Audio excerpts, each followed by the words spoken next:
Como lidar com os funcionários dos clientes?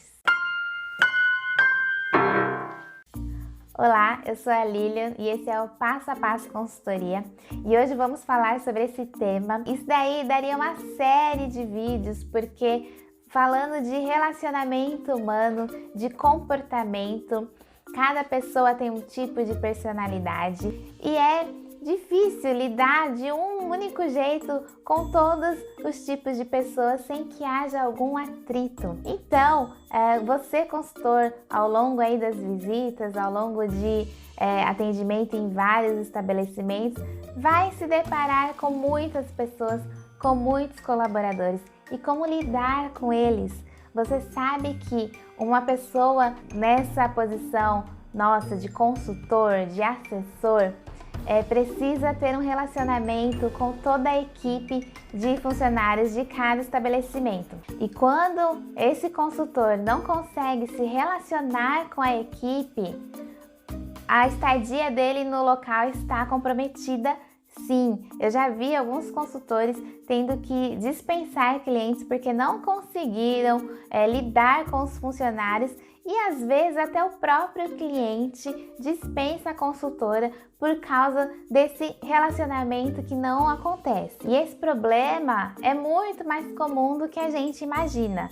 Tem muitos estabelecimentos que têm colaboradores que estão ali trabalhando há mais de 15, 20 anos, formam ali aquela panelinha e eles que dominam o estabelecimento, eles que mandam ali quem entra, quem sai, quem vai continuar trabalhando, quem não vai, até às vezes mais que os próprios donos dos estabelecimentos. E como quebrar essa barreira? Como começar a trabalhar e conseguir fixar nesse cliente, atender esse cliente aí por um longo tempo, manter esse contrato de trabalho. Vocês sabem que eu já tive um problema assim com um gestor, né? Um líder de um setor que ele tinha muito problema com higiene. Então eu tinha muita dificuldade em fazê-lo entender que era necessário a equipe parar em algum momento, né, no final da produção, geralmente, para fazer a higienização do setor, dos equipamentos,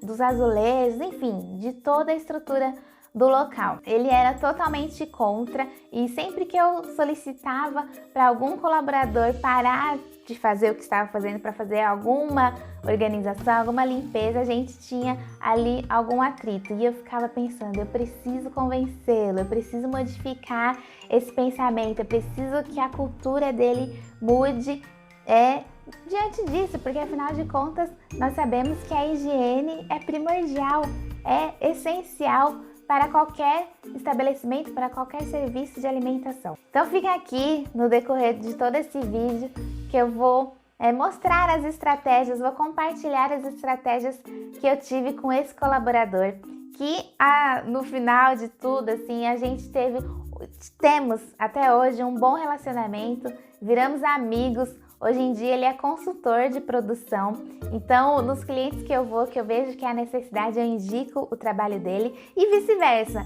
Assim também como ele vai em alguns clientes que não têm a consultoria de controle de qualidade, ele também faz a indicação e hoje somos amigos. Eu ganhei um parceiro de trabalho, tive um pouquinho de trabalho para conquistá-lo, né, a confiança, temos ali uma amizade, mas valeu a pena. A nossa parceria de trabalho é muito produtiva. Então eu vou falar para vocês aqui quais são os pontos que você, consultor, deve se atentar, deve cuidar ali para ter um relacionamento com a equipe de colaboradores.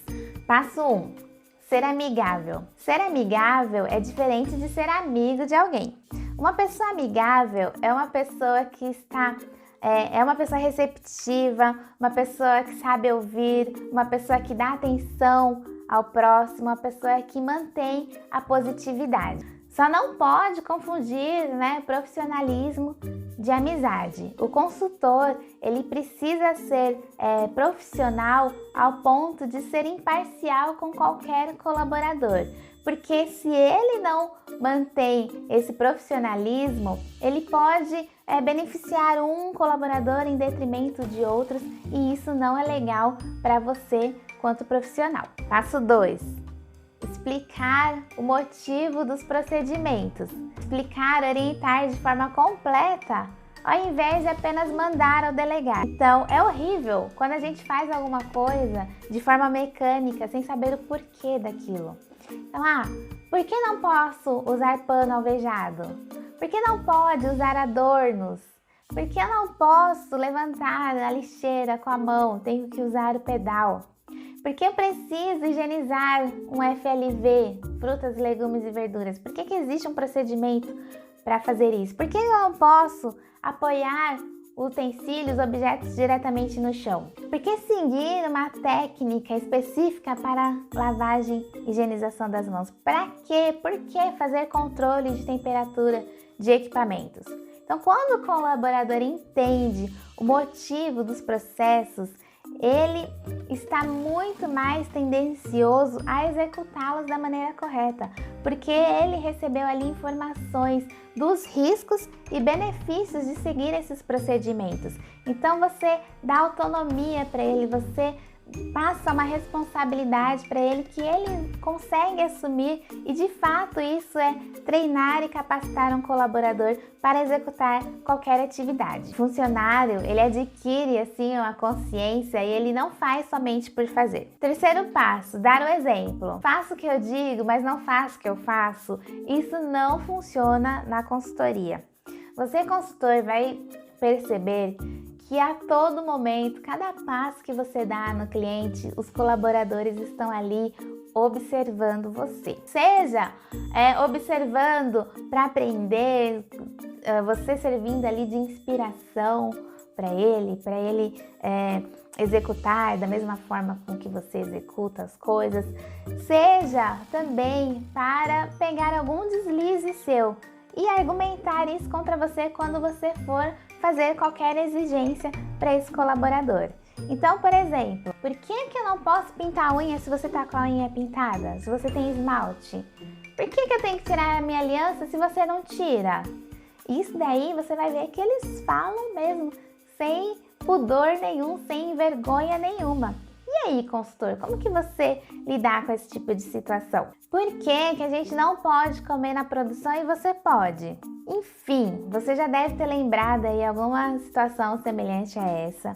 O fato é que por mais que a gente está desempenhando funções diferentes no estabelecimento, a gente trabalha nos mesmos ambientes. Os colaboradores estão sempre atentos e observando tudo o que fazemos. É muito melhor você, sempre que possível, dar o exemplo. Eu, particularmente, já aboli o esmalte da minha mão. Quando eu entro no setor, eu tiro a aliança, tiro o brinco, tiro o relógio, tiro a pulseira, porque é muito ruim você dar alguma orientação sendo que você mesmo não faz. Então aqui entra a questão da empatia, você se colocar no lugar da pessoa. Imagina você estar trabalhando e receber alguém aqui para vistoriar o seu serviço, que já é algo meio que desconfortável, imagina, e mandar você fazer alguma coisa exatamente contrária do que a pessoa está fazendo. Então é muito ruim isso. Parece até um desaforo, não parece? Por isso que eu me coloco assim em solidariedade, vamos dizer, com as colaboradoras, evito de usar esmalte, tiro sim os adornos, sempre tô de touquinha, sempre tô com o avental limpo, também para dar o exemplo. Então o exemplo, ele arrasta muito mais que às vezes até mesmo as palavras.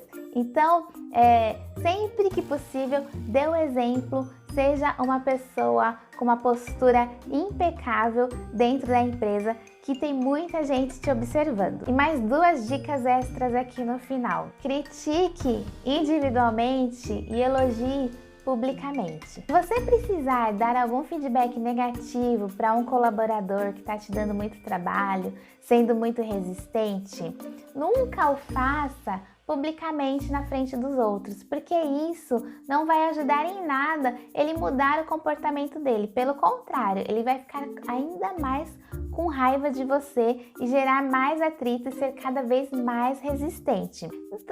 E também ninguém gosta de receber bronca em público, né? Se coloca sempre, eu falo isso, se coloque no lugar das pessoas, se coloque no lugar do colaborador. Então, se você estiver tendo problema corriqueiro com um colaborador, chama ele de canto, no máximo chama o líder dele, o encarregado dele e passe o recado de forma individual, nunca publicamente. Já ao contrário, elogios. Os elogios você pode e deve fazer em público. Uma pessoa gosta muito de ser elogiada. E quando você elogia publicamente, essa pessoa se sente assim automaticamente na responsabilidade de manter aquela função que você qualificou ele ali numa forma de um elogio, de uma admiração pelo trabalho executado. Em contrapartida, os outros colaboradores também podem se espelhar naquele colaborador para querer também melhorar a sua qualidade de trabalho e também receber um elogio possível de você. Então pensa nisso sempre quando você for se relacionar em cada visita da equipe de trabalho dos seus clientes. E aí, já teve algum problema com o colaborador? Deixa aqui nos comentários. Deixa seu like aqui, nos siga nas redes sociais e até o próximo vídeo.